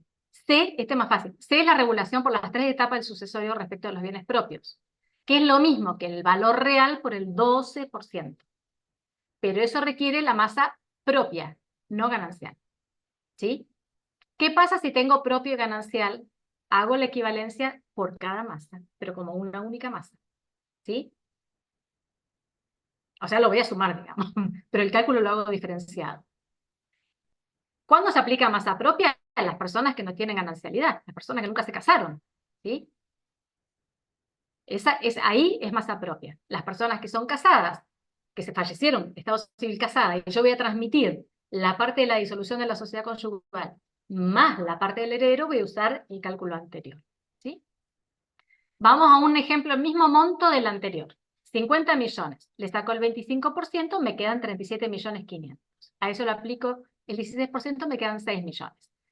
¿Cuánto equivale de manera, si quiero hacer un cálculo directo, siempre considerando el 16%, el 12% del valor? Las 3 etapas de vuelta, y de vuelta solo patrocinante. ¿Sí? Si yo quiero, además, agregarle lo del apoderado, tengo que sumarle el 40%. ¿Se entiende? Sí, perfecto. Perfecto, Doc. Bueno, Creo hay que que terminó. sentarse, digamos, a hacer números, a arreglar muy bien, por lo menos desde mi experiencia, por eso es lo que hablábamos al principio, el tema de la tasación, porque eso es fundamental, porque después te encontrás con un tema súper complejo, por lo menos para el abogado, porque una tasación real hoy es costosa, entonces todas esas cuestiones me parece que sirve para preverla, que es donde más vas a defender ese 12% o ese 9% que se hace el cálculo. Entonces, tenerlo muy en cuenta en el momento en que viene el cliente o potencial cliente para mí. Claro, sí, por supuesto. En general siempre hay como acuerdos de honorarios, ¿no? Por supuesto, en general es así. Pero cuando se elige o la parte dice, yo le quiero pagar solo lo que el juez diga, ¿no? Y ustedes lo consideran que es una opción válida porque les interesa el caso, bueno, de acuerdo. Entonces, para tener idea de cómo regularíamos nosotros, regularíamos aproximadamente en ese valor. Ahora, lo que dice Isabel es exactamente así. Lo que complejiza la regulación de honorarios es la discusión sobre el valor de las cosas, ¿no es cierto? Entonces, Justamente, eso le quería consultar. claro, Acá hay una consulta de la doctora Marilina que dice, si se presenta un escrito en donde el abogado y la clienta acuerdan el valor de los bienes para luego la regulación judicial de honorarios, sin presentar tasación firmada por martillero, ¿es válido eso? sí, claro, porque el 24 dice que el valor de las cosas se estima por las partes y frente al desacuerdo va el tasador. Es un tema patrimonial totalmente disponible. Es decir, ustedes deciden que eso vale tanto, sobre eso se calcula la regulación, y ya está. ¿No es cierto? Si son todos mayores de edad, hábiles y capaces, no hay objeciones a eso. El tema se genera cuando el abogado dejó de intervenir por el cliente. Entonces, quiere que el bien valga mucho, en general, ¿no? Y el actual abogado del cliente quiere que no valga tanto. ¿Qué ocurre? Traen una tasación estimada, no importa de dónde, tanto. Bueno, pero respecto de ese abogado que fue abogado de uno de los herederos, está obligado a notificarlo a quien patrocinó al domicilio real. Si ese heredero viene ahora con otro abogado, lo notificamos electrónicamente a ese abogado. Pero si la persona no vino con el nuevo patrocinio, tiene que notificarlo a la casa. ¿Por qué? Porque es el ex cliente. Es como querer cobrarle los honorarios a quien fue cliente. Vieron que el 49 dice que tiene que notificarlo a su cliente si lo va a ejecutar. Pero no sé si lo voy a ejecutar. Pero si lo está apelando, porque Vasco va a tener que notificarlo, que es la pelea eterna que tenemos cada vez que claro, se pelean porque es un chino, claro, obvio, yo entiendo. No te ay, qué sé yo, no se te notifica, no sé dónde vive, se mudó, ¿no? Bueno. Pero, ¿por qué? Porque el momento del cuestionamiento de la base es ahí. Entonces la persona tiene que estar notificada porque es el que va a quedar obligado al pago.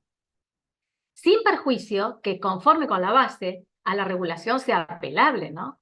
Es decir, que haya estado notificado de la tasación y no tenga objeciones no significa que pierde el derecho de cuestionar la regulación de honorarios, ¿no es cierto?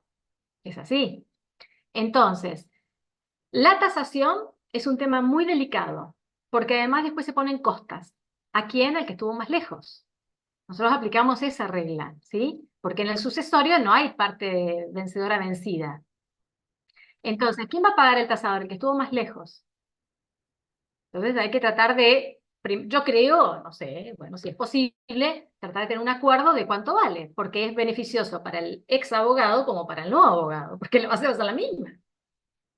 ¿No es cierto? ¿Qué pasa si yo conozco bienes, algunos bienes, y después los bienes resulta que eran más? Se hará una regulación complementaria. Pues como es porcentual, es indiferente. Es decir, el mismo porcentaje, nada más que ahora lo apliqué sobre este valor que conocía, y ahora este es otro bien que yo no tuve en cuenta, porque no lo conocía, por la situación que ¿se entiende? Sí, perfecto, Doc. Acá Leopoldo Rodríguez dice, no me queda claro cuál es el honorario cuando actúas como apoderado. Si puede volver a repetirle eso. El 40% de lo que le correspondería al patrocinante. Es decir, espera que tengo acá calculador. Si yo hago un cálculo rápido, ese rápido que les enseñé, masa ganancial, ¿sí? 9%, es el 3,6. ¿Hice bien la cuenta? Bien, Entonces, 9 más 3,6 es la totalidad de la doble carácter 3 etapas. El 3,6 es apoderado 3 etapas. perfecto. ¿Sí? Del Perfecto. valor real, ¿no? Estamos hablando del valor real. Sí. Esa es la regulación de un apoderado. Sí, Número exactamente. 10. Ujú, ujú. Acá el doctor Federico Monzani nos dice, existen casos en donde la parte que se opone a la estimación en el marco del artículo 24 no realiza su propia estimación, por lo que es imposible determinar quién estuvo más cerca del valor estimado por el perito. En ese marco, ¿qué criterio se toma para imponer las costas del perito tasador? Claro, sí, es un problema lo que está planteando. Es cierto eso. No me animo a dar una respuesta única, porque uno a veces lo ve porque el propio sucesorio tiene su contexto, ¿no? Así en la pregunta solita capaz que me cueste dar una respuesta. En general, todos los sucesores van a quedar obligados frente a eso, y frente a quien tuvo la objeción injustificada, es probable que cargue con las costas, y lo digo como en una hipótesis. No me animo a decirles que eso sea la solución en todos los casos, ¿sí? En general, la regla es que el costo del tasador, que es bastante alto, lo paga quien forzó a que sea así. Pero también puede pasar que legítimamente no lo sabe. Entonces, uno no está pensando que actúa deliberadamente para impedir que el otro cobre los honorarios, sino que a veces le parece que es mucho, pero no tiene otro valor. Entonces, por eso no me animo a dar como una respuesta única. En general, si tenemos la opción de saber quién estuvo más lejos, le imponemos las costas al que estuvo más lejos. Y el que solo la cuestiona, sin ningún fundamento, y la tasación es más o menos adecuada al que sí lo estimó, bueno, es el que en general que carga con las costas, ¿sí? Ese es más o menos, el criterio que usaríamos en esos supuestos, ¿no es cierto? Pero las tasaciones de los bienes es súper complejo, porque además, cuando uno designa un tasador, a veces las tasaciones también resultan objetadas, porque funciona como peritaje, ¿no es cierto? Y entonces usa el método de la comparación, la potencialidad del bien, ¿no es cierto? Y después objetan, y finalmente hay que hacer una resolución respecto de cuánto vale la cosa. Y porque además pasa esto que estaba explicando Isabel, en donde si uno quisiera justificar por qué uno dice que vale X valor, lo dice porque se lo dijo el martillero. Dice, si vos tuvieras que poner el valor, ¿cuánto vale esto? Y yo te diría, no sé, 10 millones. Y le pone eso. Bueno, si me lo decís por escrito, el 1%. Es lo que dice Isabel. Entonces, a veces no se tiene una justificación escrita porque es cara. Solamente por eso. Entonces, nosotros tratamos de buscarle como alguna solución justa, digamos, a quien carga con las costas, que es cuando fuerza lo injustificado. A veces no estaba justificado, y a veces carga todo el sucesorio con la tasación, ¿eh? Todos por igual, digamos, ¿no? Queda como carga la sucesión. Pero es esa la situación que ocurre. A veces no es tan fácil determinarlo porque es costoso hacerlo. Una cosa es que le diga y otra cosa es que le diga, bueno, ahora decímelo por escrito. No, bueno, ya una tasación, ya eso, ¿no? ¿Por qué? Porque claro, la persona es su profesión, es su prestigio, tampoco es que pudiera decir cualquier cosa, ¿no es cierto? O no fundarlo, no justificarlo. Un poco pasa esa situación, pero sí son re caras las tasaciones, es cierto. Perfecto, Doc. Por ahora no hay más preguntas en el chat. Eh, se habían confundido un poquito con el tema del apoderado, habiéndolo establecido en porcentaje. No sé si quiere que lo expliquemos más bien en dinero, pasarlo al ejemplo, como para que por ahí les quede claro, porque con el Sí. porcentaje del apoderado se confundieron un poquito. Bueno, el apoderado, el artículo 10 dice que el apoderado, ¿sí?, cobra el 40% del patrocinante. No lo dice así, yo se lo estoy diciendo más claro en todo caso. Porque habla el procurador. Bueno, no importa. Entonces, la regulación del patrocinante es la que se determina, y el 40% de esa regulación es lo que corresponde al apoderado, pero no se lo resta al patrocinante. Vamos al ejemplo. ¿Cuál tengo abierto? Masa Pro. Ahí me quedan 6 millones, ¿sí? Ese es el patrocinante. ¿Estamos hasta ahí? ¿Cuánto? Cero. 2.400.000, ¿sí? Si no hice mal, 4 por 6, 24, el 40% de 6 millones es 2.400.000. Si el Bien, abogado fue patrocinante y apoderado, su regulación total, 3 etapas, de vuelta, es 8.400.000. Si un abogado patrocinó y otro fue el apoderado, el patrocinante 6 millones, el apoderado 2.400.000. perfecto. Ahí ¿Eso sí quedó aclara? clarísimo, Eso aclara. sí. No es que lo resto, es el 40% que se suma, Ujú. ¿sí? Sí, no hay ninguna consulta, dice por qué esa diferencia, nos dice, pero bueno, está establecido por ley la diferencia. Claro, claro, sí, el artículo 10, sí, sí, sí, sí, sí. El patrocinante siempre cobra más que el apoderado. Si el abogado viene con las dos calidades, entonces va a cobrar la sumatoria de las dos cosas. Si solo está patrocinando, yo hice el ejemplo del patrocinante porque en la sucesión habitualmente son patrocinados, ¿no? Porque mucho escrito necesita la firma del cliente. Entonces, si fuera que está patrocinando, que es lo habitual, esa regulación, acuérdense, es 3 etapas, ¿eh? Tiene que cumplir las 3 etapas. ¿Qué pasa si más de un abogado firmó el inicio y después resulta que sigue uno solo? Bueno, entonces comparten la primera. ¿Sí? ¿Qué hago? Yo me quedé abierta con los 6 millones. Ahora dejo de compartir si quieren. Los 6 millones la divido 3, 2 millones cada uno. O sea que la primera etapa va a ser los dos abogados, patrocinantes, vamos a suponer, en conjunto, va a decir la regulación. ¿Sí? ¿Por qué? Porque compartieron la etapa. ¿Sí? Hay veces que, bueno, la etapa del inicio es fácil porque es un único escrito, pero posteriormente hay veces que hacen, digamos, como escritos que no son equivalentes en la cantidad del impulso del proceso, ¿no?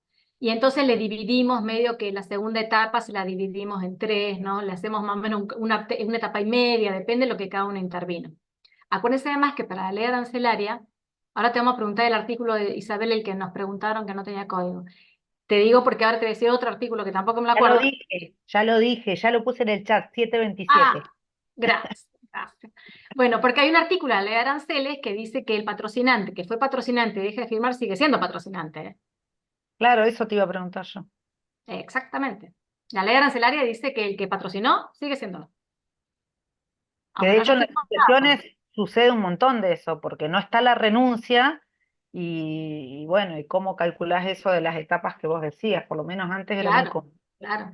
Entonces hay que hacerlo como compartir, ¿no es cierto?, al letrado que no renunció al patrocinio. Acuérdense en todo caso, solo para recordarlo, que la renuncia al patrocinio no se notifica al cliente, la renuncia al mandato sí se notifica y deja un periodo después de la notificación en donde el abogado queda obligado a seguir interviniendo, ¿no es cierto?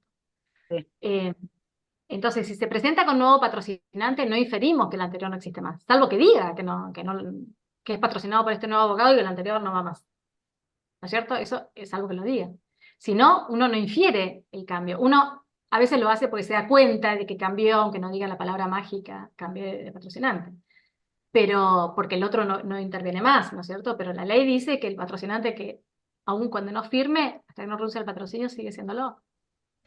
Doctora, y una consulta. En caso de haber llegado solo hasta la declaratoria de herederos, el abogado, y solicitar regulación judicial, eh, ¿qué pauta se toma ahí para la regulación de honorarios? El mínimo, Ah, perfecto, porque no tiene base. perfecto, Si no se denuncia el acervo hereditario, entonces se regula un mínimo que queda sujeto a una regulación posterior. perfecto. Sí, para que tenga un parámetro, ¿no es cierto? Ok. O sea que ese abogado, si llegó hasta ahí y después hay otro abogado para la segunda etapa, la denuncia de bienes, ese abogado al finalizar la sucesión o al finalizar las etapas va a volver a tener una regulación. Claro, sí, porque va a hacerlo compartir. Yo le puedo regular a un único abogado sin problema, ¿sí? Pero cuando viene el otro abogado por la parte que no le fue regulado, va a recibir la mitad de lo que recibió el otro. O sea, lo mismo que recibió el otro. Bien, ¿Entienden? Así como que le hacemos como una mitad. perfecto.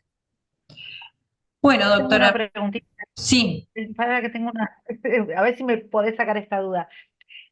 Cuando hay al final en la tercera etapa una inscripción que a veces justamente por la partición, algunos, qué sé yo, viene el abogado, un abogado de la parte y pide tal inscripción que es la que favorece a su cliente, ¿no? Estas cuestiones que son particulares de cada uno. ¿Ahí cómo se regula? Porque es respecto de ese bien nada más y para una particular, no sé cómo se Mm. regula ahí o cómo se Lo que calcula. pasa es que las particiones parciales, medio un poco redundante, no se pueden ordenar. Mm, Es decir, nosotros vamos a hacer una partición respecto de un bien y lo vamos a atribuir a nombre de una persona determinada. El supuesto que vos decís es que esa persona le registramos ese bien que es exacto, solo para esa persona, pero no registramos el otro bien que es para el otro heredero, ¿no es exacto. cierto? Por ejemplo, un Sí, vehículo. nosotros lo vamos a considerar cumplida la etapa. Ah, bien, bien, bien, bien. Sí, Que pasa sí. mucho con En los realidad muchas veces pasa que nosotros llegamos con los actos procesales para que se genere la inscripción, pero muchas veces no llega la constancia de que se registró, Está bien. porque en rigor no tiene que venir, No, tal ¿no cual. es cierto? Bueno, pero la otra vez nos pasó, por ejemplo, que lo asumimos así y sin embargo la persona tuvo que contratar otro abogado para registrarlo y bueno, y ese abogado le cobraba. ¿Y sí? Va. Y nosotros hemos regulado las 3 etapas. Sí. Bueno, hubo que regular como una etapa. Ah, ¿Sí? bien, perfecto. Pasó esa situación porque nosotros inferimos que frente a todos los actos que importan los necesarios para las registraciones, no necesito que vengan a decirme, ah, te aviso que ya registré, ¿sí? Pero bueno, nos pasó que por esta buena voluntad de tratar de interpretarlo como cumplido, resulta que no estaba registrado y resulta que la persona vino, sobre todo cuando son en extraña jurisdicción, que es un chino directamente, ¿no es cierto? Sí, No que sí, sí, escribió sí. un bien fuera de la jurisdicción y es bastante complicado, porque encima esto tiene como otra situación agregada que lo complejiza. La norma registral que yo les mostré, la 3 del 19, que dice que inscribo la declaratoria a los fines de la publicidad, existe en Neuquén. Sí. Yo no sé si existe en la provincia en la que esté el bien. Supóngase en otra provincia. Entonces, ¿qué Mm, ocurre? Cuando, la ley dice que cuando el que ordena la transmisión de dominios, el juez, está obligado a pedir lo mismo que pediría el escribano cuando hace la transmisión de dominio, y es libre de deuda, ¿no? Que la persona no esté inhibida, que no esté grabado el bien o que se suman embargos, ¿no es cierto?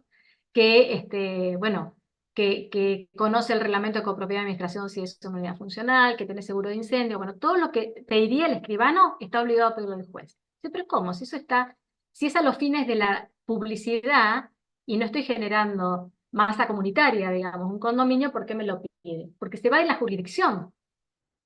Y yo no sé si el registro de allá tiene el criterio que tiene el registro de acá, en donde es a los fines de la publicidad, o tiene el criterio anterior, y es que genera condominio. Entonces yo no sé lo que estoy registrando. Yo no sé si el bien va a quedar a nombre del causante. ¿Se entiende? sí, sí, sí. Entonces lo complejiza aún más y entonces yo le voy a pedir al abogado que está inscribiendo esa declaratoria respecto de un bien en otra provincia que acredite como si estuviera cambiando la titularidad. Ujú, Porque cuando no cambia la titularidad y la inscripción de la declaratoria a los fines de la publicidad, yo no necesito pedir nada de eso porque no estoy modificando la titularidad, la registración del bien. ujú. No hay un acto de transmisión. Y esa obligación justamente, solo la tiene el juez cuando ordena actos que importan la transmisión del dominio. perfecto. Justamente hay una pregunta ahí, Doc, que es, ¿cuándo es exactamente la tercera etapa? ¿Cuál sería? ¿La inscripción del inmueble por escribano o la inscripción de la declaratoria?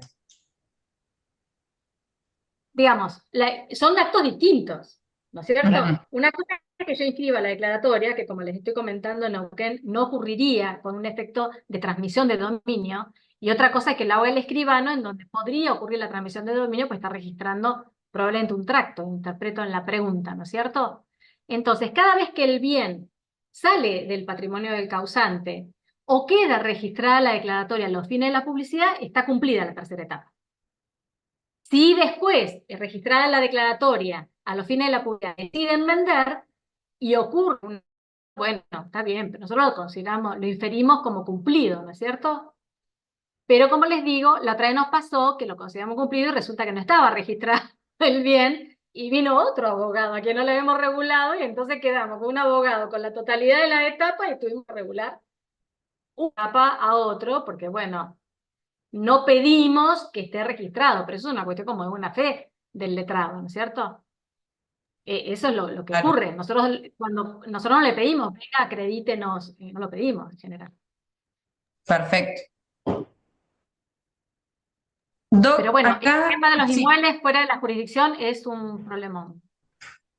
si quiere, no sé si le parece, nos quedan unos 15 minutitos, no sé si quiere que abramos por ahí 1 o 2 micrófonos para alguna pregunta específica y Sí, bueno, y finalizamos la charla, ¿le por parece? supuesto.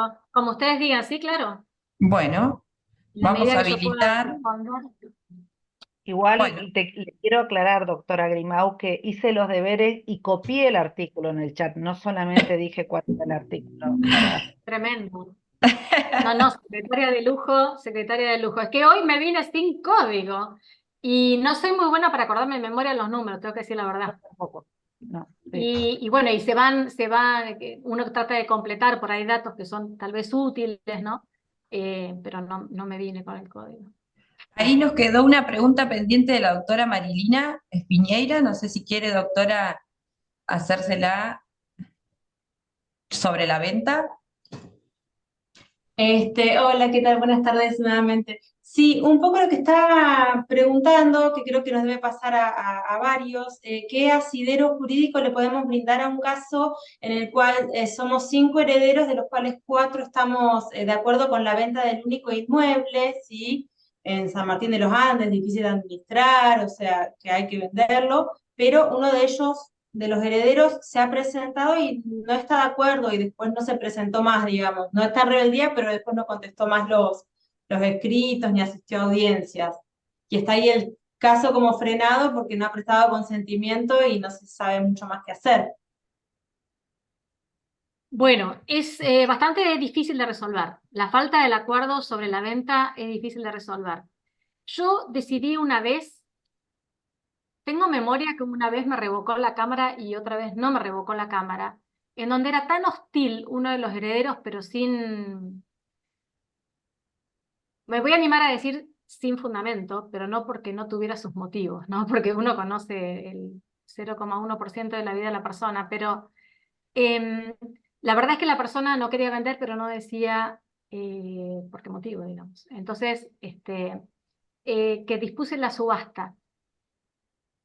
Lo hice en varias oportunidades, pero en una tengo presente que me fue revocado, pues la Cámara consideró que no era la solución.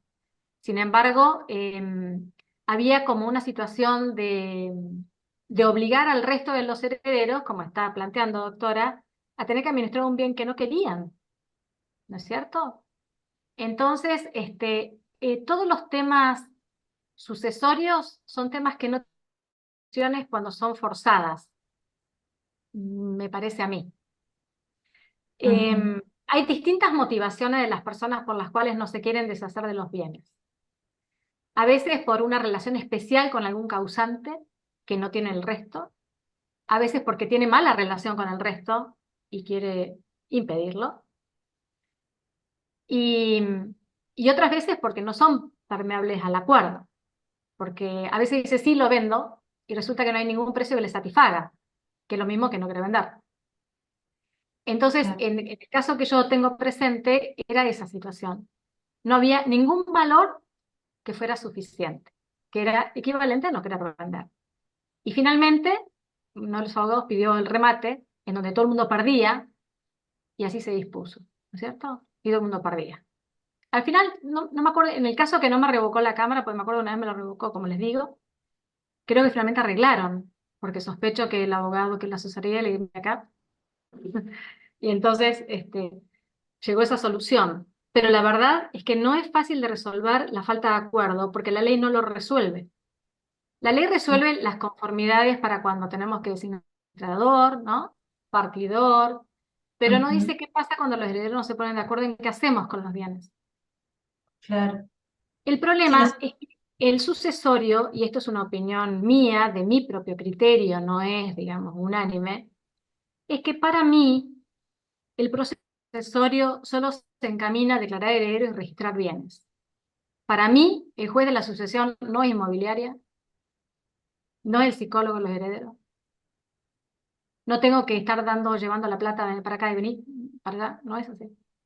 Para mí no es así. Yo soy un poquito estricta en eso, ¿sí? Es decir, bueno, va por el alquiler, entonces lo deposita en el expediente y usted le libra. No. En la medida que todos sean mayores de edad y capaces, el juez no debe hacer eso porque no es función jurisdiccional. Yo no soy el administrador de la sucesión. Lo personalizo en mí, digamos, porque yo estoy hablando en ese rol y yo creo eso. Yo tengo esa opinión, que puede, por supuesto, claro, no ser compartida, ¿no? Pero la sucesión no es listo. ¿No se ponen de acuerdo? Listo. Lo mandamos a la cuenta judicial, que el juez diga cuánto le corresponde a cada uno. No.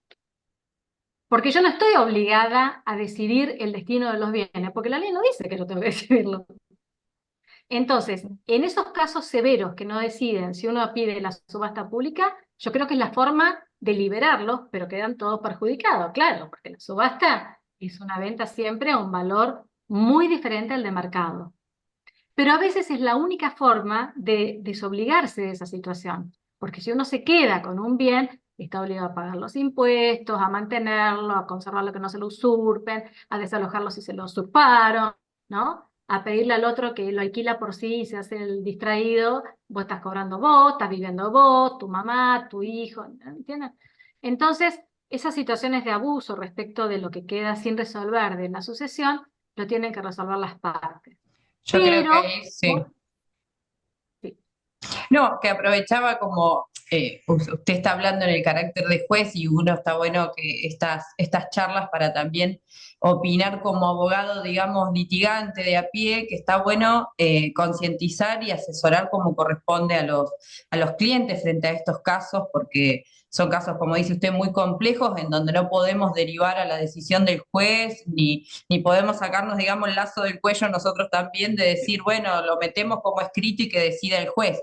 Es algo que hay que asesorar muy bien al cliente respecto de las consecuencias que va a tener, cuál puede ser lo que puede decidir el juez ante estas situaciones límites y que sí, que no los beneficia para nada, no los beneficia para nada. Claro, claro. Yo tengo presente una sucesión en donde el principal haber del acervo era un derecho intelectual, ¿no? Wow. Y entonces, claro, el derecho intelectual tiene una liquidación mensual.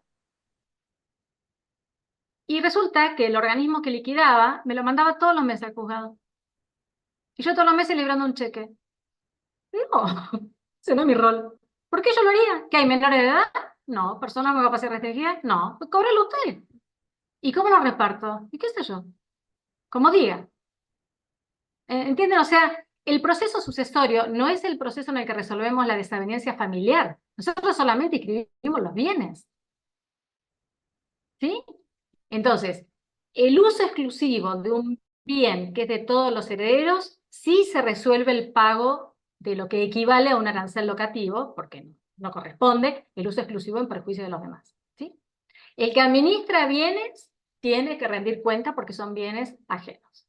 Las particiones se hacen con acuerdo de todos. Y si no tienen acuerdo de todos, ahí quedó el sucesorio. Y si finalmente, claro, suele pasar, bueno, ¿qué hacemos con esto? Bueno, tenemos la audiencia, ¿qué hacemos? Y el que no quiere no va, en general. O va y dice, yo no tengo ningún problema a la venta. No deja entrar el martillero y es el único que vive ahí. Pone un precio que nadie se lo va a pagar, ¿no? Entonces, eso que uno, claro, lo sabe, porque, bueno, tiene algunos años de experiencia en eso, y dice, bueno, esto más o menos es como no vender, no quiere vender. Y en realidad no quiere vender. Esa es la realidad. Bueno, ¿y qué hacemos? Y yo no quiero vender. Y los demás quieren vender. Bueno, lo rematamos. Como les digo, es una solución controvertida. ¿Sí? Pero uno como juez no tiene herramientas para resolver eso. Pues yo no sé qué es lo mejor. Yo no tengo mucha herramienta. ¿Qué le voy a forzar a que venda? ¿Lo voy a forzar a que alquile? ¿Lo voy a forzar a que haga lo que no quiere? Yo no tengo ninguna legislación que a mí me ampare eso. Pero frente a una indivisión que persiste, en donde 4 quieren deshacerse bien y uno no, parece que la subasta pública fuera lo más ecuánime. Pero es una decisión, digamos, controversial. Yo asumo que no es muy sencillo. Pero es que yo creo que como juez no hay muchas herramientas para resolver ese tipo de conflictividad.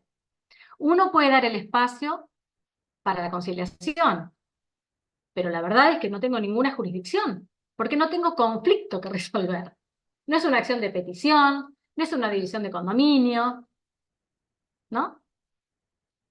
Entonces, la persona no da un fundamento jurídico de la resistencia que a mí me dé una pauta para resolver. No, porque no, y muchas veces, como les digo, ni siquiera dice que no. Es que pone excusas que finalmente uno comprende que no quiere.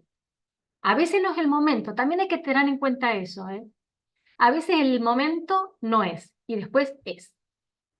¿Sí? También depende de la personalidad de ustedes como abogados, que influye. Eso reenoja cuando les digo eso, pero es así, como influye en mi personalidad, en como lo que yo decido, ¿no es cierto? Cuando el abogado está, listo, lo pensamos un tiempo, no se preocupe. Lo charla, ¿no? Porque uno sabe que la venta dividido en lo que son todos los herederos es mucho más conveniente que forzar un remate, forzar una situación indefinida, ¿sí? Reclamarle al hermano que pague la mitad de lo que usa solo para sí, ¿no es cierto? Pero bueno, yo tengo esa opinión respecto de la Sí, sucesión. No lo tengo que pasa es que tiene mucha connotación emotiva, porque es un tema que a la vez es netamente civil y económico, pero está envuelto en un contexto familiar, que hay claro, mucha tela atrás, y sí, depende mucho del tacto de los abogados también que intervienen en el tema. claro. También hay que saber esperar, ¿eh?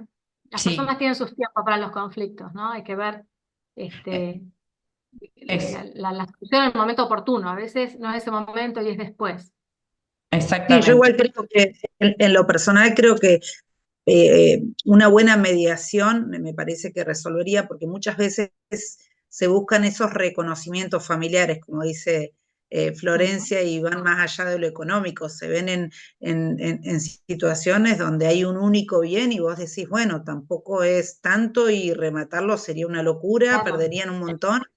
Y bueno, pero se buscan otro tipo de reconocimientos, así que por ahí la herramienta no sería el juez, sino buscar desde otros espacios, Exacto. ¿no? Sí, la- efectivamente, la herramienta nunca es el juez ahí, pero aparte hay que tener en cuenta que la sucesión, que uno como abogado lo ve con esta frialdad que lo estoy planteando, ¿no? No nos olvidemos que la persona en ese momento, capaz que no es inmediato al fallecimiento, pero a veces es cercano y está en todo caso vinculado con eso, atraviesa el duelo. Y cada uno lo atraviesa como puede. Doctora, Entonces hay veces que fue el enojo con el causante, y hay veces fue el enojo con el coheredero. Y a veces fue el enojo con la vida, qué sé yo. Es como bastante particular el conflicto del sucesorio, pero yo lo que me interesa en todo caso transmitirles es que por lo menos, como les digo, es mi opinión personal y válidamente no compartida, ¿no? El alcance de la resolución del juez en el sucesorio es súper limitado. Yo la verdad que no me presto mucho a resolver lo que no puedo, porque yo, ¿cómo lo haría? ¿Con qué legislación lo haría? Podría decir A o podría ser B con el mismo criterio, la verdad. Que ninguno, porque muchas veces de esas soluciones que uno da son escuchando a la mayoría y viendo que la minoría, ¿no? El que quedó solo a veces en esa solución, no ha aportado ninguna justificación que obligue a los demás a persistir una indivisión hereditaria, Exacto. una ¿no es cierto? consulta. Pero en rigor, no sabe la motivación. Sí. Sí, ahí aclaro la última consulta, porque ya estamos sobre la hora, así que tomamos la última consulta de Marina Coronel y ya vamos finalizando, doctora, ¿sí? Quería preguntar algo yo que no pregunté, que me quedé. Muchas gracias. Yo lo que decía, o sea, una vez que ya está inscrita la declaratoria de herederos y la comunidad hereditaria, el conflicto respecto de, digamos, de la venta de ese bien, no debería quedar al margen, digamos, del juez, porque en definitiva ya perdió jurisdicción de alguna manera con relación a los conflictos que pudiere surgir de esa anotación, digamos.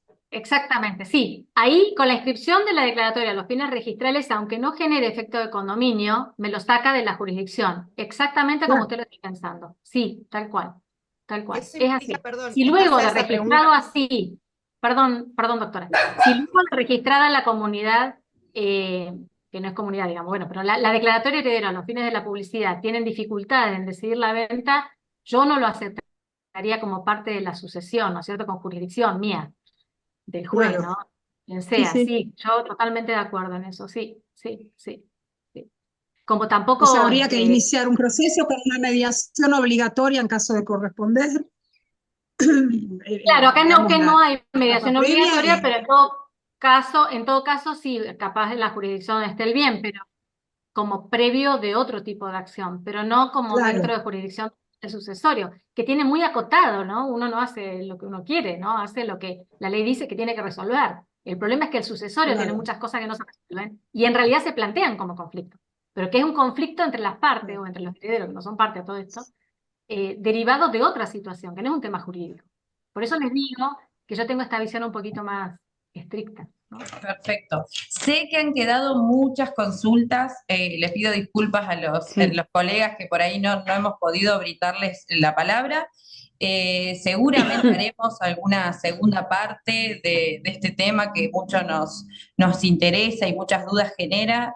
Pero bueno, ya hemos llegado al horario de cierre, así que queremos despedirnos y obviamente agradecerle a la doctora María Eugenia por su tiempo, por sus conocimientos, por sus opiniones personales, que la verdad que a nosotros los abogados que litigamos nos sirven muchísimo. Yo siempre recuerdo sus cursos de formación de jóvenes, que todavía tengo sus tips anotados. Así que la Se van verdad actualizando, guarda con eso que se va actualizando. es muy Pierde importante. vigencia. Es muy importante que esta cercanía entre el Poder Judicial y nosotros y poder entender de qué manera a veces los jueces, qué criterios aplican, qué es lo que opinan respecto a determinadas situaciones. Así que desde ya ha sido un placer tenerla, doctora, y muchísimas gracias por brindarnos sus conocimientos, sus opiniones y experiencias. Bueno, muchas gracias a todos los que han participado. Recuerden que se va a enviar un certificado de asistencia junto con el material que utilizó la doctora. Así que quédense tranquilos, la charla también ha quedado grabada.